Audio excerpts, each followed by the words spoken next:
Seguimos en cadena nacional y vamos con un tema que nos interesa a todos, a todas, que nos tiene muchas veces angustiados y también dando la vuelta a qué es lo que hay que hacer, cómo llegar a fin de mes, hacer la bicicleta o no, cómo endeudarse, dónde endeudarse, no más deudas, sí deudas, si las tengo, ¿qué hago? ¿Cuánto van a subir? Todas esas cosas que pensamos todos y todas, va a caer la economía para siempre, en fin, para siempre, que exagerar. Marcos Kremerman, bienvenido a Fundación Sol, por supuesto, para explicarnos como siempre qué es lo que pasa, hacia dónde mirar, dónde ver un poquitito a lo mejor de luz en estos momentos que igual están siendo complejos y difíciles. Muchas gracias, Andrea. Bien. Gracias. Bienvenido. Muchas gracias por estar con nosotros. Partamos con lo que ha sido como el último titular de hoy día, porque hay muchas noticias que lo que vamos a tratar es como de ordenarlas, organizarlas para poder más o menos entender desde dónde agarrarnos y ver las medidas del gobierno, cuáles le puede servir a uno o a otra persona, ¿ya? Pero partamos con este titular, que es el titular del diario La Segunda del día de hoy, en la cual hace su primer informe de finanzas públicas, Mario Marcel, el ministro de Hacienda, y el titular dice: Marcel sincera fuerte apretón económico este año, redujo la proyección de crecimiento de 3,5 a 1,5, la demanda interna del 2,5 a -1 y empeorará la inflación. Además, el ministro de Hacienda, según este titular, define una nueva regla de balance estructural que le permitirá aumentar el gasto en 18.000 millones durante este gobierno. Explícanos qué dice todo eso, porque no entendimos nada, por supuesto. En español. Claro, dilo en español, exacto, no entendimos nada. A ver, en términos generales, el ministro de Hacienda está hablando de la macroeconomía, que son los grandes agregados económicos, como los precios generales, el Producto Interno Bruto, el desempleo, etcétera. Y lamentablemente los pronósticos no son halagüeños, eso es correcto, ¿no? Efectivamente, yo creo que la mayoría de los analistas están de acuerdo en que este año no es un buen año económico con la situación que se observa hasta el momento. Y eso es muy importante decirlo. Las proyecciones económicas no son estáticas, sino que van cambiando en la medida que va cambiando el escenario. Entonces, lo que yo digo que va a suceder este año puede cambiar perfectamente en 3 meses más, no de manera abrupta, pero sí en un margen que signifique que las cosas empeoren más o mejoren y estamos en una situación un poco más holgada dentro de lo que se pronosticaba. Ya, lo que dice el ministro es que no vamos a crecer 3,5, sino que 1,5. Así es. Ya. ¿Cuándo hemos tenido crecimiento 1,5 para imaginar los años recientes? Nunca. Sí. O sea, el gobierno de Michelle Bachelet, el segundo gobierno de Michelle Bachelet, prácticamente en 3 de los 4 años hubo crecimiento bajo 2%. Ya, perfecto. De 1,8, 1,6, 1,4. ¿Qué es con la crisis del 2008, la crisis subprime? ¿Eso? Después, ¿no? Después. Fue entre 2014 y 2018. Ya, o sea, no, entre 2014 y 2018. Ya, entonces estaba súper perdida. Ya. Claro, ahí hubo tasas de crecimiento muy bajas. Ya, perfecto. ¿No? Bajó el precio del cobre, se generó una situación interna también en la economía nacional, porque los empresarios, cuando vieron que se iban a hacer pequeños cambios en las reglas del juego, tributarios, unos laborales, que algunos de ellos no se llevaron a cabo, sacaron la patita del acelerador de las inversiones. Académicamente esto se llama la huelga de inversión. Sí. Pero al mismo tiempo, y esto es lo que es importante explicarlo ahora, Chile hace mucho tiempo que no tiene la capacidad de generar crecimiento en el mediano plazo superior al 2%. Eso es el famoso concepto de PIB tendencial.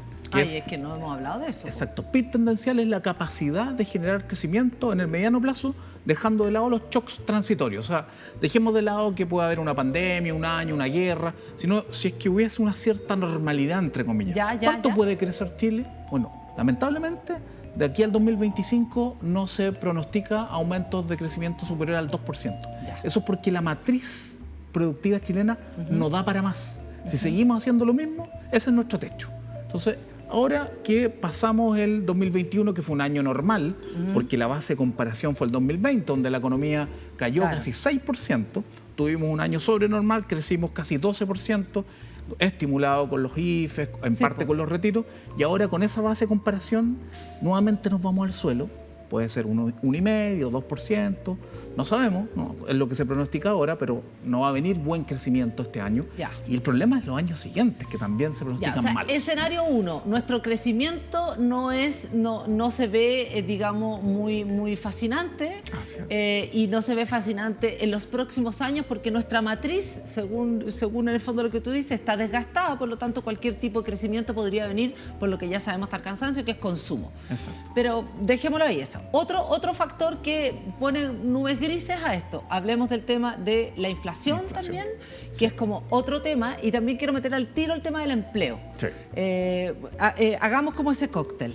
Bueno, de hecho esas son las tres principales variables macroeconómicas: crecimiento, inflación, precios y empleo, ¿no?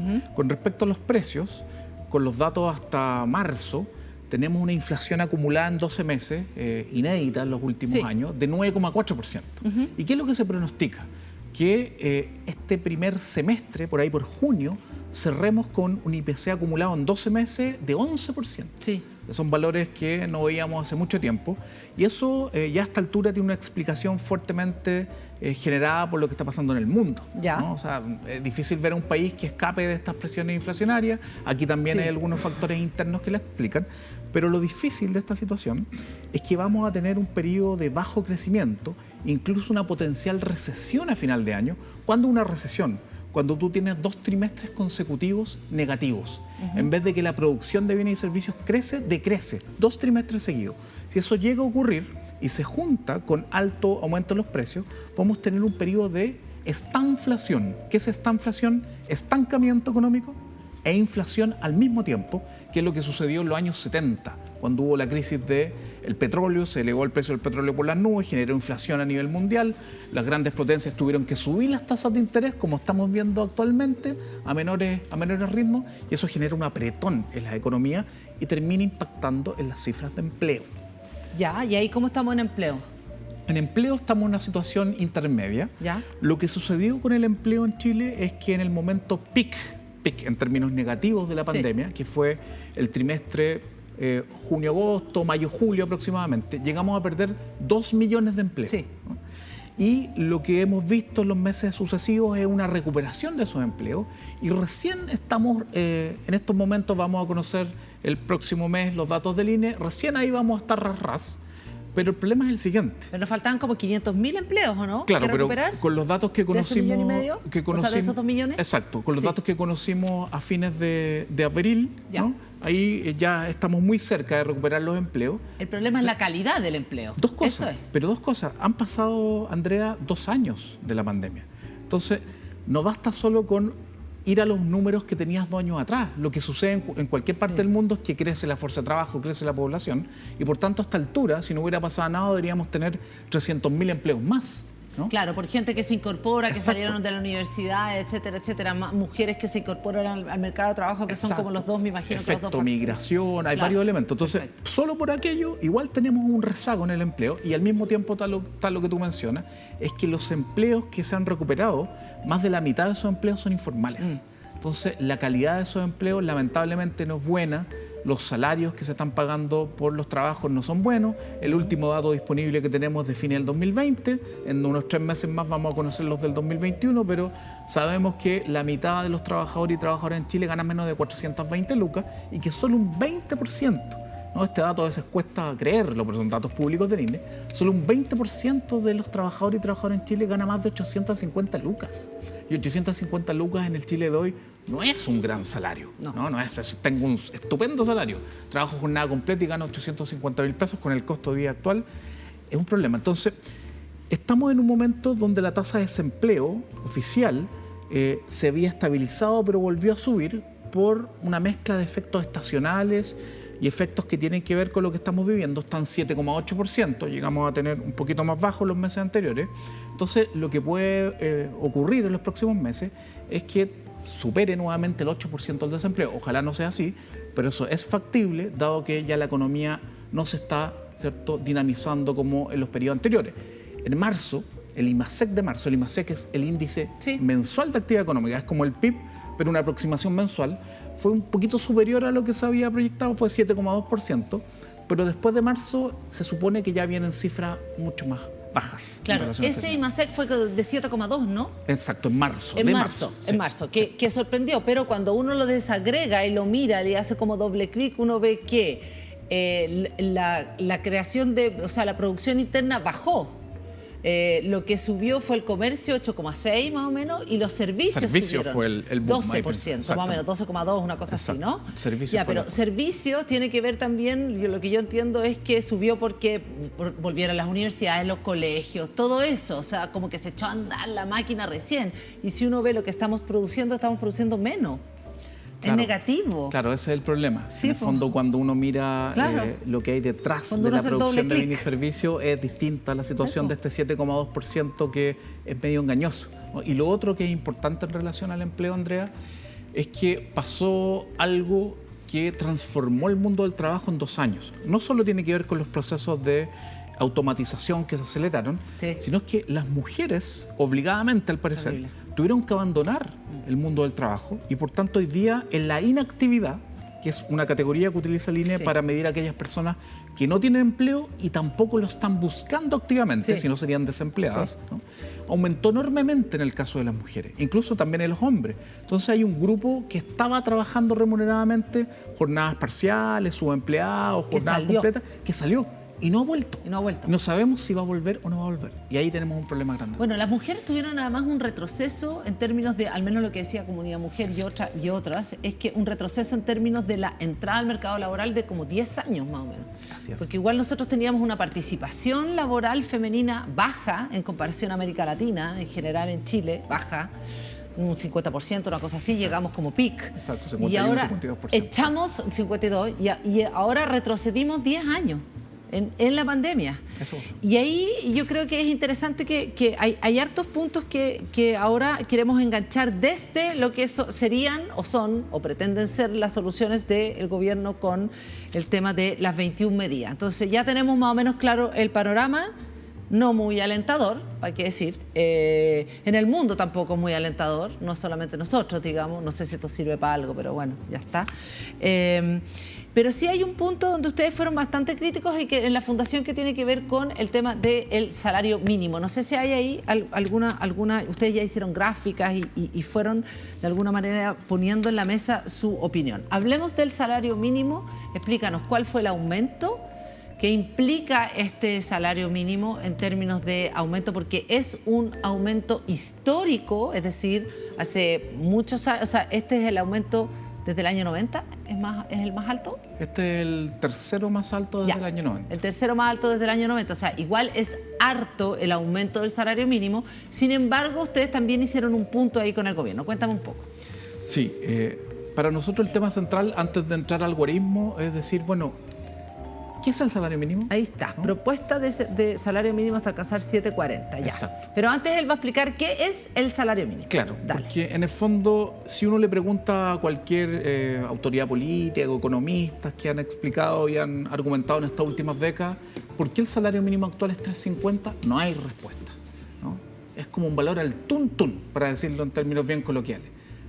Y en los demás países del mundo, el salario mínimo es una política nacional que cumple un objetivo, y ese objetivo es que el trabajador, la trabajadora que lo recibe, que lo gana, pueda con ese monto satisfacer sus necesidades básicas y la de su grupo familiar.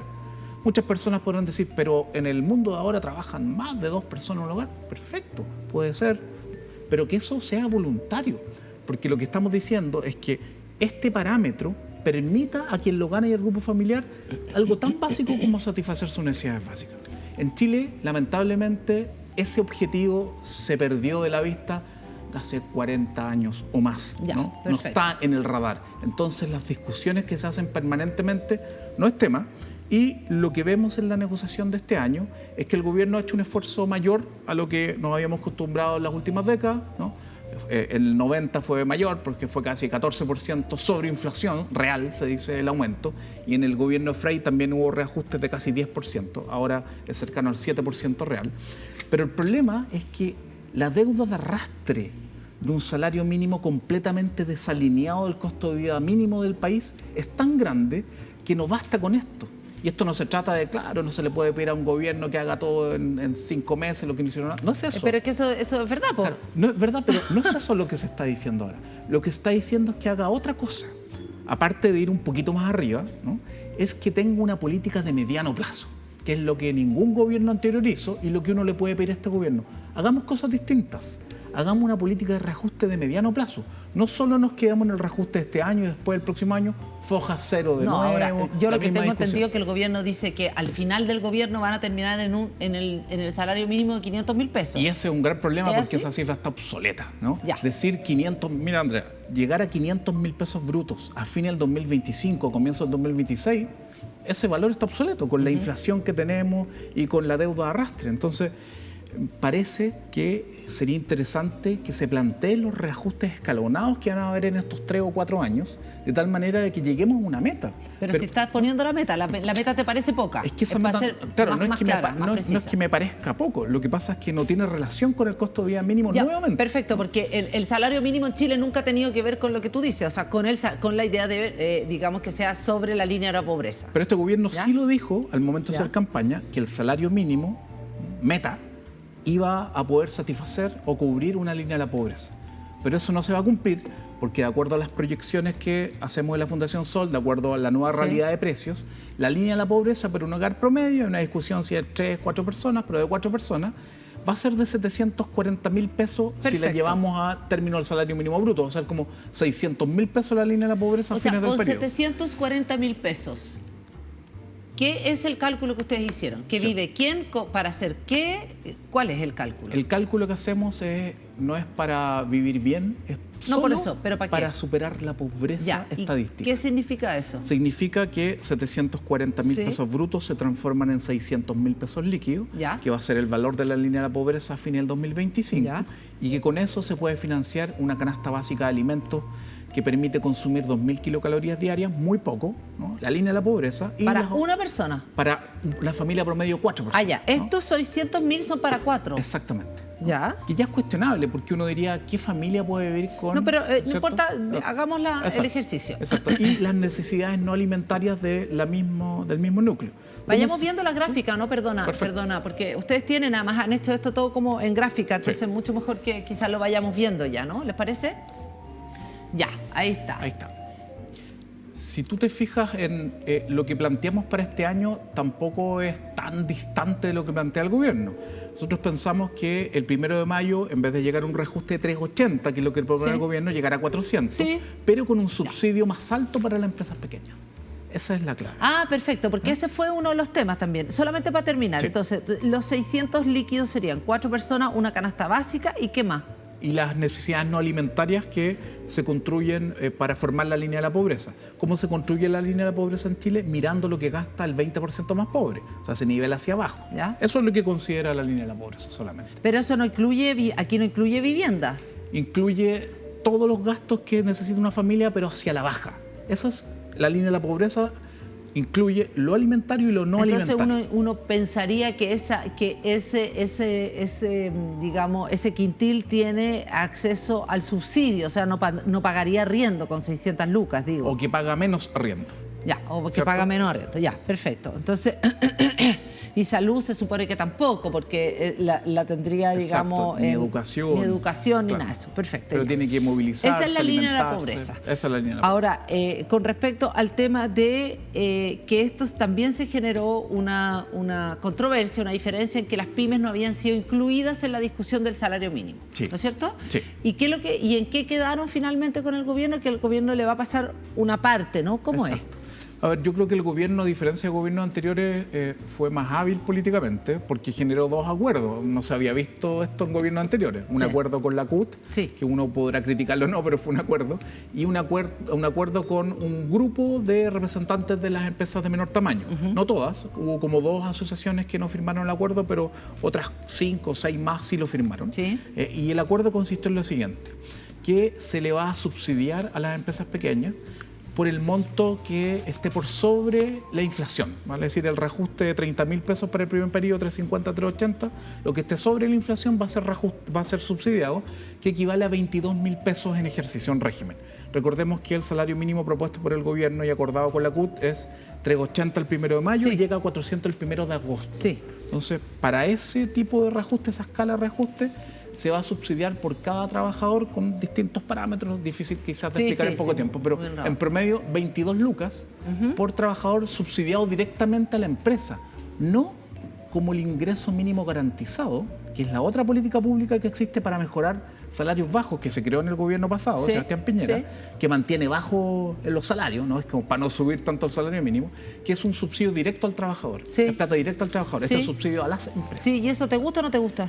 Creo que es mucho mejor el subsidio a las empresas que el subsidio a los trabajadores, porque el subsidio a las empresas permite subir el salario mínimo, el otro no. Ok. El otro es como, ¿sabe qué? Usted le voy a pagar poco y el resto un bono. ¿El acuerdo te parece que estuvo bien? ¿Por qué tú dices lo de la CUT? ¿A cuánto representa la CUT? ¿Como un 8% de los trabajadores de nuestro país? ¿Es verdad? Es verdad, sí, debería representar. Depende de quiénes votaron. La última votación entiendo que votaron cerca de 200.000 ¿No te parece muy personas. representativo?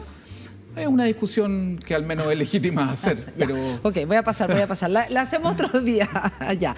Eso es otro de los temas. Después, también podemos ver algunas también de las gráficas que ustedes tienen con respecto a los últimos aumentos que ha habido de parafina, de benzina, de alimentos, etcétera, etcétera, porque aquí vamos a entrar a uno de los temas también, que además hoy día el presidente Boric se refirió, hoy día en la mañana también en una entrevista, que tiene que ver con el tema de la subida de los precios de las canastas básicas y también lo que se ha hecho para poder colaborar con esto, ayudar.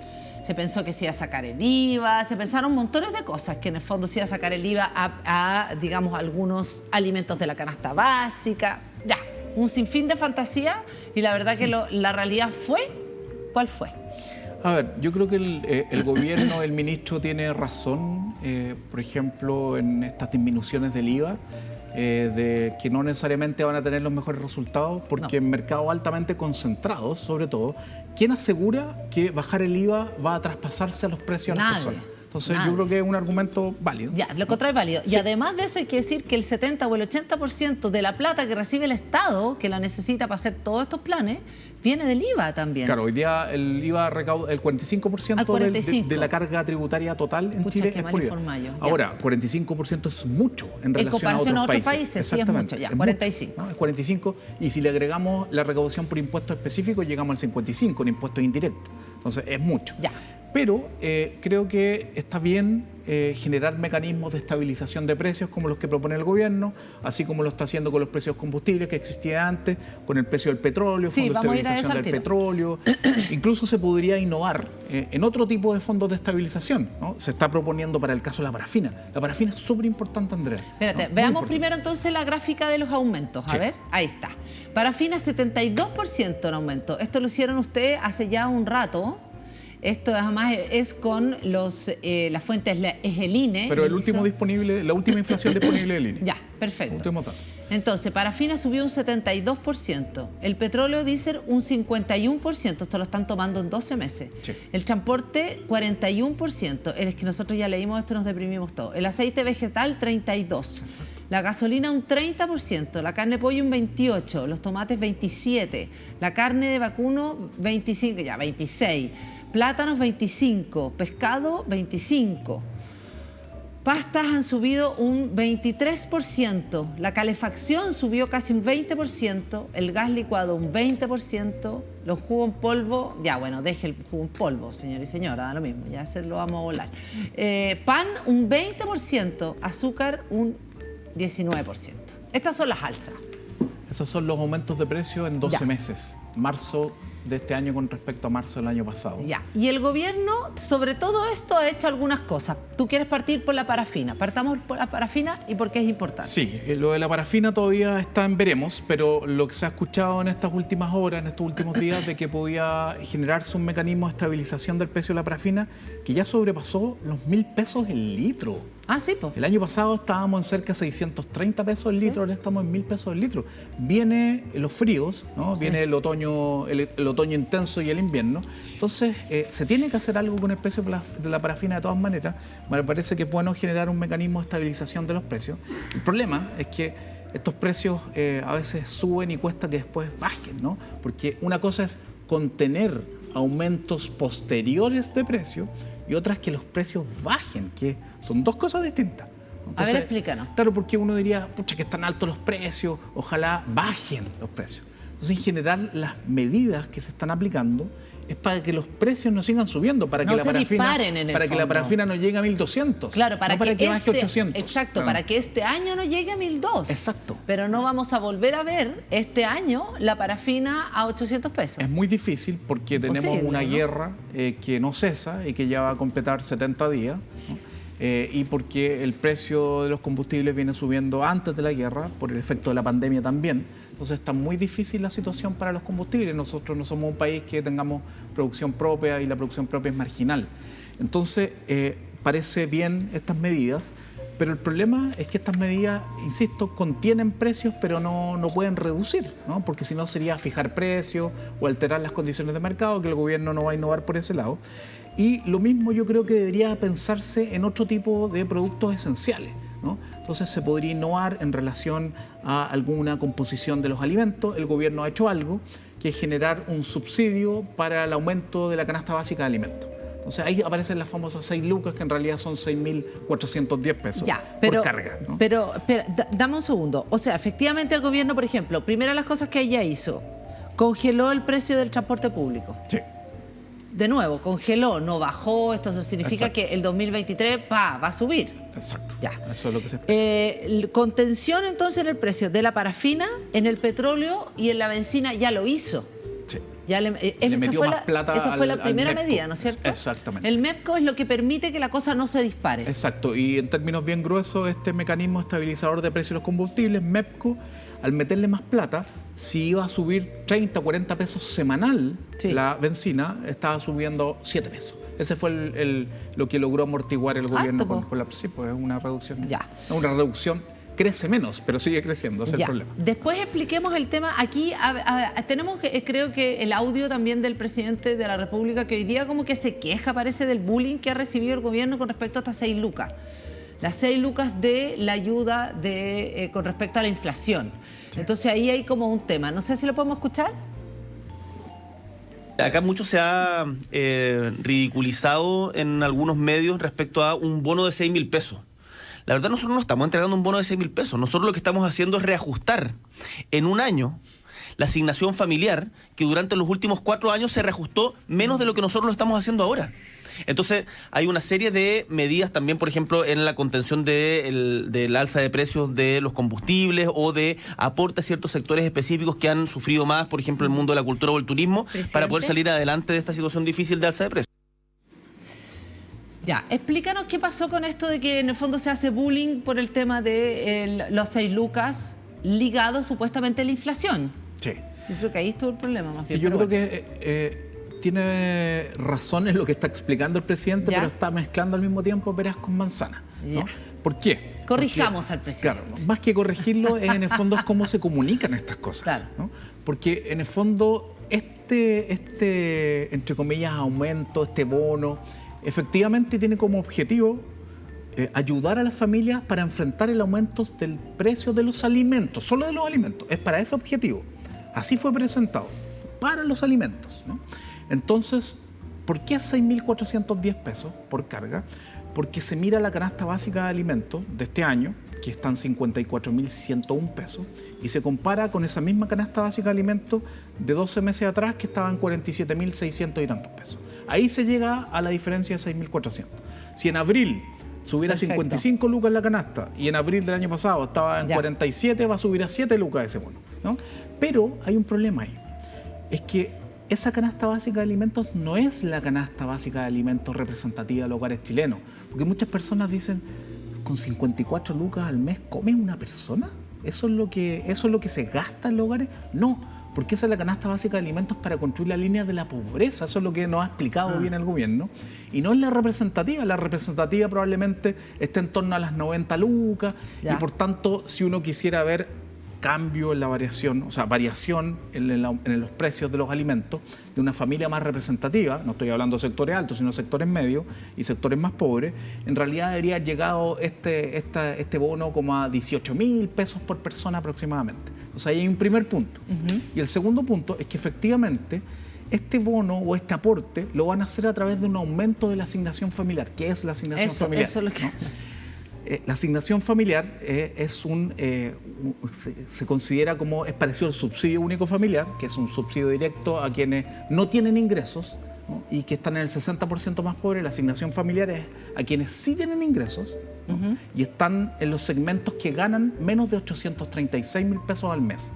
Sean trabajadores formales, independientes, también pensionados, pueden estar en ese grupo. Entonces, a todas aquellas personas que tienen ingresos inferiores a 836.000 pesos, hoy día se les paga una asignación familiar por carga. ¿Qué es una carga legal? Puede ser un hijo o una hija menor de 18 años o menor a 24 si está estudiando. Puede ser una mujer que está embarazada, puede ser una persona adulta mayor que se está cuidando. Y en este caso el gobierno anuncia que el primer pago de este aporte de 6.410, que es un aumento de la asignación familiar, va a incluir al propio trabajador o trabajadora. Eso te decía, se incluye al trabajador. Ya, solo pero para por el primer una mes. vez. Una vez. Ya, perfecto. Y los siguientes meses se saca solamente a sus trabajador. cargas. Claro, entonces un hogar promedio que tiene 2 cargas legales va a recibir un aumento en la asignación familiar de 6.410 por 2, casi 13 lucas. Pero no está aumentando la asignación familiar, está diciendo, no, pero no para siempre, o para siempre va a quedar este número va a quedar para siempre. Lo que se está planteando es que quede para siempre, ¿no? Pero hay algunas ambigüedades, porque lo que ha presentado el gobierno, yo ayer vi una presentación del Ministerio de Hacienda en la Comisión de Trabajo por el Salario Mínimo. Que decía que no, que era... No, se decía que actualmente más o menos, número grueso, la asignación familiar para los salarios más bajos, porque para salarios un poquito más altos, entre 500, 800, está en un valor más chiquitito, está como en 14 lucas.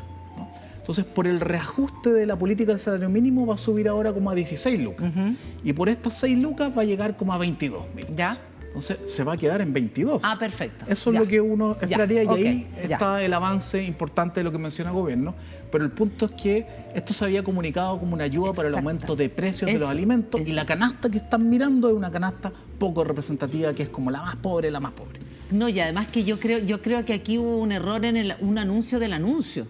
Porque se anunció que se iban a anunciar en el fondo de alguna manera cosas para el tema de la inflación y los alimentos. Exactamente. Y de alguna manera esto no es directo, tú no lo ves, a diferencia de lo que pasa con la parafina, a diferencia de lo que pasa con la benzina, donde efectivamente se niveló, o el transporte, que es más fácil, ¿no? Se te congela la tarifa del transporte, listo. Exacto. Esto no está apuntando nada a los alimentos. Exacto, se supone... Y no hay nada, lo claro único que hay... Perdona, sí. te interrumpí. No, solo cortito. Se supone que las personas harían uso de esa plata para costear el aumento del precio de alimentos, pero claro, cada hogar decidirá lo que estime lo conveniente. único que hay de alimentos, que igual te quería preguntar, este es observatorio de los precios, observatorio de precios, que a través del CERNAC lo que haría sería, no sé, vigilar que no existan algún tipo de, no sé cómo poder decirlo, ¿Colusión? de colusiones en los mercados, haciendo que la Fiscalía Nacional Económica fuera a hacer la investigación. Exacto. Pero no es tanto tampoco. No es tanto. ¿Cómo te parece interesante eso? Sí. A todo esto, a nosotros nos gusta decirle a la colusión delincuencia empresarial. Perfecto. Que es más, Dale, es vaya menos nomás, sofisticado, vaya pero nomás, nos parece más correcto. Porque afecta mucho a los hogares que más necesitan. Y efectivamente yo creo que es una buena medida, no para ahora, sino para siempre. Sí. Porque sería bueno tener una institución que esté mirando y haciendo un triple clic en el precio de los alimentos específicamente, para acelerar las investigaciones, porque no nos sirve mucho enterarnos 4 o 5 años después que hubo una colusión en el precio de un alimento específico cuando el sufrimiento ya fue padecido, ¿no? Entonces es importante acelerar esos procesos. Claro, y 5 años después, 6 años después. Entonces, cualquier medida que ayude a acelerar estas investigaciones yo creo que son bienvenidas, pero tienen que venir de la mano con una visión integral de en qué situación están los lugares. Y otra cosa para terminar, porque no nos quedan muchos minutos, o sea, primero, si te parece que más o menos revisamos todas las medidas, pero falta el gas. El tema del gas sigue siendo un tema. Y el tema del gas se enredó un poco. A lo mejor quizás es interesante, o te parece interesante, porque puede ser un cambio más bien... Este sí que es un cambio estructural. Sí. Ellos habían anunciado meter más competencia en el mercado. Así es. ¿Qué es lo que van a hacer o más o menos cuáles son las primeras líneas de lo que sabemos con el gas y qué te parece a ti?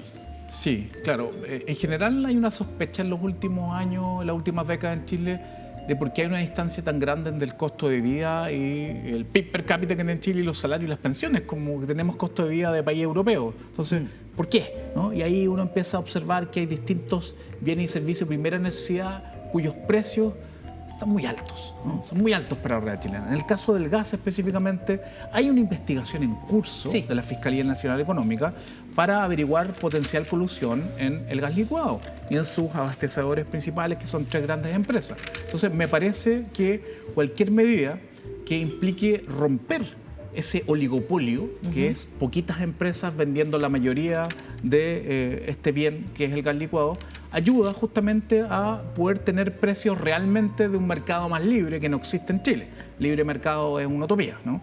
No es parte de la realidad, eso es una quimera. Lo que tenemos en Chile es estamos llenos de oligopolios, carteles, entre otras cosas.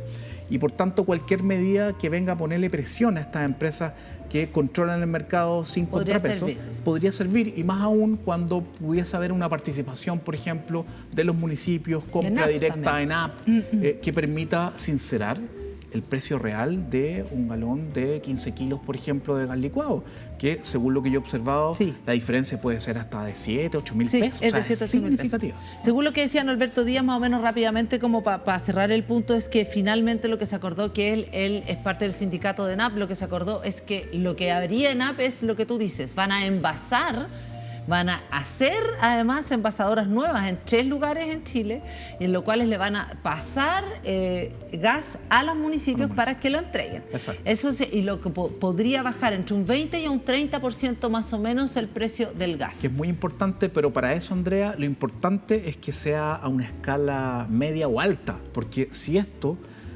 se produce a escala baja, no va a tener el impacto de bajar los precios de manera significativa. No, si la producción es muy acotada, no va a tener impacto. Ellos dicen que van a partir con que existía un plan piloto de 3.000 balones, pero que ahora van a llegar rápidamente. Yo estoy citando, yo no estoy diciendo si lo van a hacer o no. De aquí a 2 o 3 meses podrían llegar a 40.000 balones, Ojalá sea así, lo cual eso ya es más o menos, puede hacer la diferencia. Exacto, ahora lo que tú dices, importante. efectivamente, ahora ellos pretenden, el plan dice que sería hasta construir plantas de envasadoras.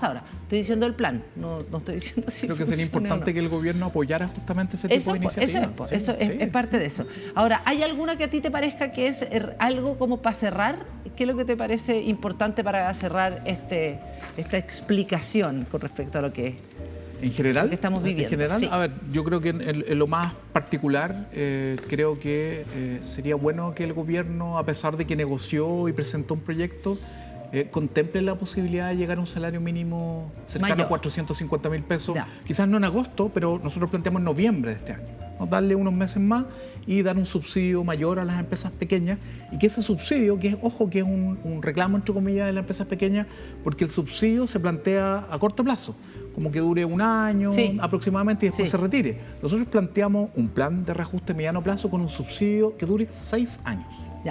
Para que las empresas pequeñas puedan acostumbrarse y se les trate adecuadamente. Si acá ellas son, en el fondo, ahí quedan al medio del sándwich y son muy maltratadas por las empresas grandes. Entonces hay que aplicar una batería de instrumentos para que los sueldos en Chile puedan elevarse a valores decentes. No estamos diciendo que se eleven a la finlandesa o a la noruega, y que las empresas pequeñas cuenten con las condiciones para poder competir dignamente, para tener acceso a crédito de manera más barata. No tienen a las AFP, las AFP invierten en las grandes empresas, en las pequeñas no, y poder tener capital de trabajo para poder salir adelante. Eso es muy importante.